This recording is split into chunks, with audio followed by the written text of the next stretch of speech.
오늘 우리가 읽은 출애굽기 21장 12절로 36절의 말씀은 앞서 우리가 묵상했던 출애굽기 20장 22절에서부터 시작된 계약법전의 내용 가운데 하나입니다. 하나님께서 모세를 통해 이스라엘 백성들에게 주셨던 명령과 법은 먼저 제사, 곧 하나님을 어떻게 예배할 것인가 였습니다. 다음으로 어제 묵상한 출애굽기 21장 전반부의 말씀에서는 하나님께서 종에 관한 법을 말씀하십니다. 그리고 오늘 우리가 함께 읽은 본문의 말씀에는 누군가에게 상해를 입혔을 때에 대한 법이 나오고 있습니다. 먼저 오늘 본문에서는 사형에 해당되는 제목들에 대해서 다음과 같이 말씀을 합니다. 12절 말씀 보시기 바랍니다. 사람을 쳐 죽인 자는 반드시 죽일 것이나 말씀합니다. 하나님께서는 다른 사람의 생명을 빼앗는 죄에 대해서 반드시 죽일 것을 명령하십니다. 그러나 오늘 본문에 보면 한 가지 예외적인 상황이 있기는 합니다. 그것은 실수나 혹은 고의적으로 하지 않았을 때입니다. 그런데 그렇다고 해서 무조건 그 죄를 지은 사람이 죽음을 면하는 것은 아니었습니다. 정말 그 사람이 고의가 없었는지를 판단하고 또 그것을 공정하게 재판할 유예 기간을 가해자에게 주었다라는 것이죠. 바로 구약 성경에 등장하는 이 제도가 바로 도피성입니다.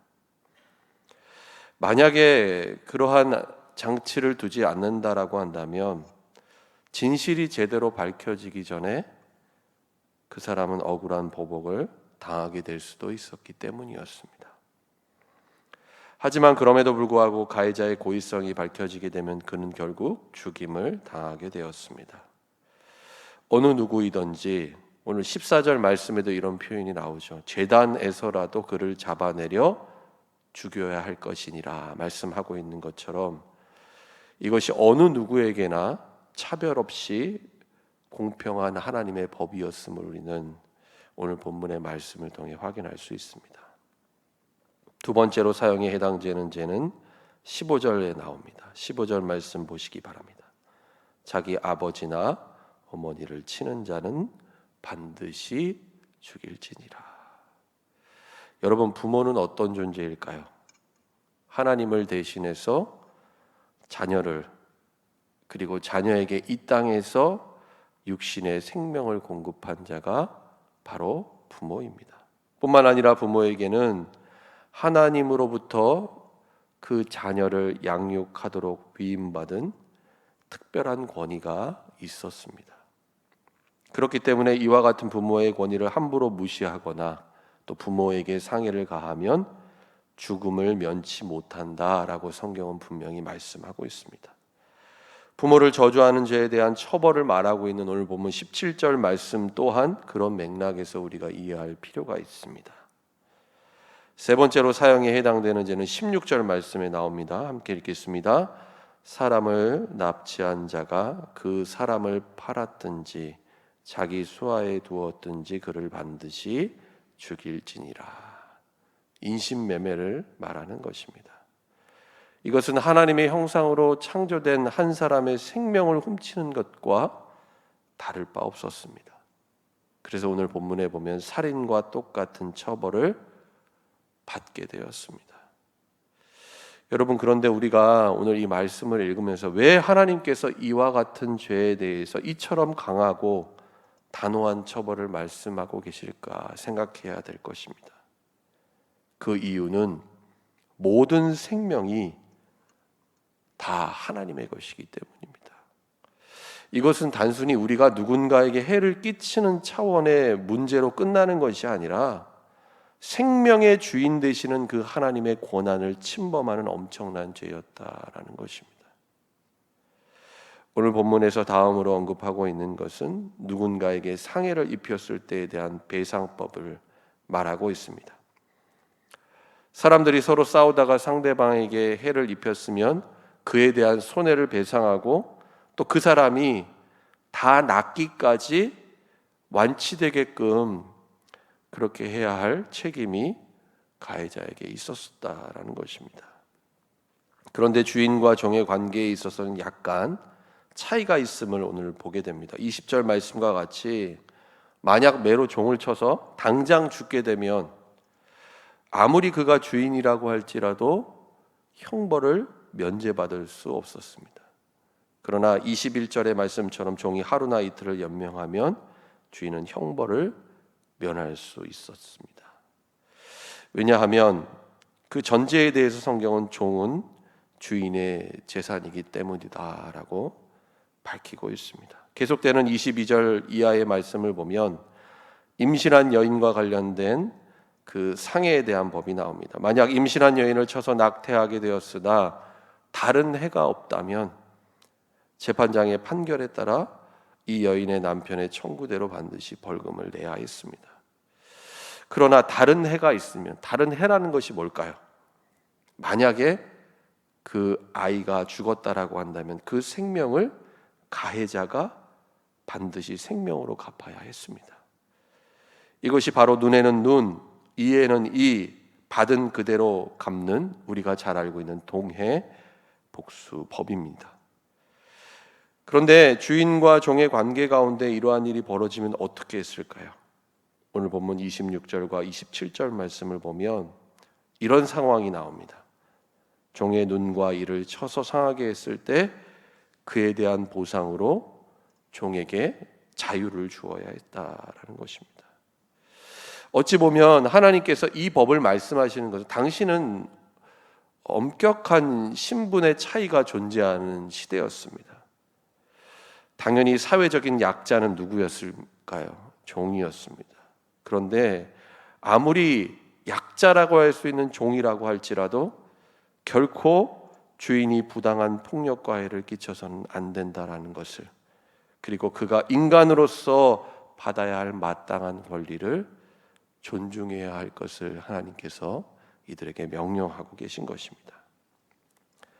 마지막으로 오늘 본문에 나오는 율례는 사람이 아닌 소가 피해를 입혔을 경우를 전제로 어떠한 책임을 져야 하는가를 말씀하고 있습니다.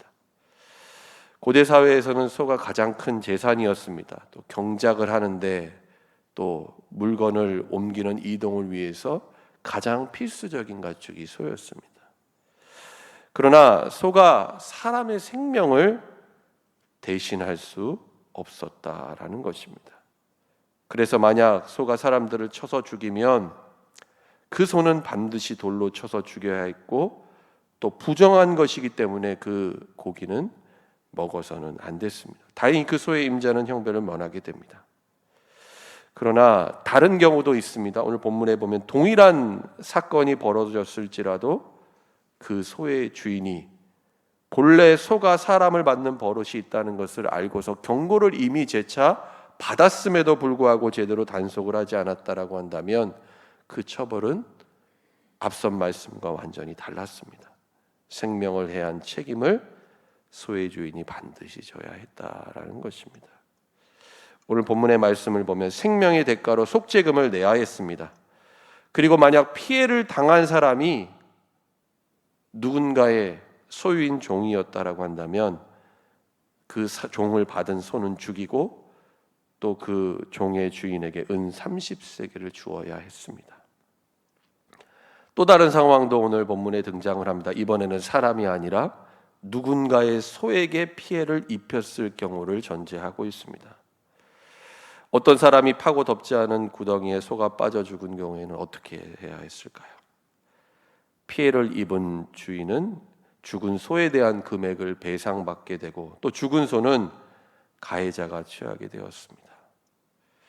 또한 소가 소를 받아 죽게 한 경우에는 양쪽에 동등한 책임이 있음을 물어서 살아있는 소를 판 값과 또 죽은 소의 고기를 똑같이 반으로 나누어서 피해자와 가해자가 나누어 가져야 했습니다. 하지만 앞선 경우와 동일하게 알고도 제대로 단속하지 못하게 된 경우에는 가해자가 모든 책임을 다 져야 했다라는 것입니다. 오늘 본문의 이 상해에 대한 율례들은 당시 이스라엘 공동체 그리고 사회를 질서 있게 유지시키는 틀과 기준이 되었습니다. 그런데 이와 같은 법은 크게 생명 존중과 상호 책임이라고 하는 두 가지 중요한 가치로 요약될 수 있음을 우리는 보게 됩니다. 먼저는 무엇일까요? 하나님이 주신 생명을 어떠한 경우일지라도 귀하게 여겨야 한다라는 것입니다. 뿐만 아니라 우리가 은혜만을 앞세워서 피해에 대한 책임과 보상을 회피해서는 안 될 것을 하나님께서는 이스라엘 백성들에게 분명히 명령하십니다. 그리고 또 한 가지 우리가 기억해야 할 것은 이 율례들은 무엇보다 어느 누구라고 할지라도 예외가 되지 않고 하나님께서 명령하신 그 법, 정해진 법 그대로 적용되어야 했다라는 사실입니다. 여러분, 우리는 세상에서 종종 법과 정의가 과연 어디에 있는지를 의심할 만큼 불이한 판결이 내려진 것을 보게 됩니다. 우리가 잘 알고 있는 말이 있죠. 유전무죄, 무전유죄. 그 말처럼 때로는 법은 강자에게 유리하고 약자에게는 불리한 것이 부인할 수 없는 우리의 현실입니다. 그리고 돈과 권력 앞에서 법과 정의가 그 효력을 제대로 발휘하지 못하는 경우도 얼마나 많이 있습니까? 오늘 이 시대와 우리가 살아가고 있는 세상의 모습을 바라볼 때, 그래서 더더욱 오늘 하나님께서 이스라엘 백성들에게 명령하신 이 율례들은 물론 시대와 상황이 오늘과는 분명 다르겠지만 하나님께서 이스라엘 백성들에게 그것을 명령하신 그 본래의 의미와 목적 그리고 가치와 근본 정신만큼은 우리가 오늘 이 말씀을 통해 잘 이해하고 또 우리의 삶 속에서 잘 적용해야 할 것입니다. 그런데 우리는 이처럼 상호 책임을 말하는 본문의 이 구약의 율례에서 한 걸음 더 나아가 예수님께서 우리에게 명령하신 이웃사랑의 더 높은 차원을 성경을 통해서 깨닫고 또 알아야 합니다. 마태복음 5장에 보면 예수님께서 오늘 이 출애굽기에서 말씀하신 구약의 동해 보복법을 먼저 언급하신 후에 이렇게 말씀하십니다. 우리가 잘 알고 있는 말씀이죠. 누구든지 내 오른 뺨을 치거든 왼편도 돌려대며 속옷을 가지고자 하면 겉옷까지도 가지게 하며 오리를 가게 하거든 십리를 동행하라는 것. 예수님의 말씀이 곧 우리를 향한 주님의 뜻이라는 것입니다. 여러분, 우리는 하나님의 백성으로 분명 생명을 존중하고 또 혹 상대방에게 잘못한 것이 있다면 법과 기준에 따라 분명히 그 책임을 져야 할 것입니다. 그러나 거기서 끝난 것이 아니죠. 우리는 예수 그리스도 십자가의 은혜로 용서함을 받고 구원받은 사람들 그리스도인임을 분명히 알아야 합니다. 그러므로 이 은혜를 받게 된 우리는 오늘 우리의 삶 속에서 하나님이 명령하신 이 법과 기준만이 아니라 그것을 뛰어넘는 더 높은 차원에서의 예수님이 명령하신 이웃 사랑의 법을 실천해야 할 것입니다. 바라기는 오늘 말씀을 여러분 마음 가운데 새기고 또 오늘 하루 그리고 새롭게 시작하는 한 주간도 하나님의 법 그리고 하나님의 정의를 온전히 순종함으로 행하는 삶, 그리고 더 나아가 예수님께서 우리에게 말씀하신 이웃 사랑의 율법을 여러분의 삶 속에서 실천하는 복된 삶을 살아갈 수 있기를 예수님의 이름으로 간절히 축원합니다. 기도하겠습니다. 하나님 아버지, 오늘 출애굽기의 말씀에 나오는 생명 존중과 상호 책임의 율례들을 통해 우리를 향한 하나님의 뜻을 알게 하시니 감사를 드립니다.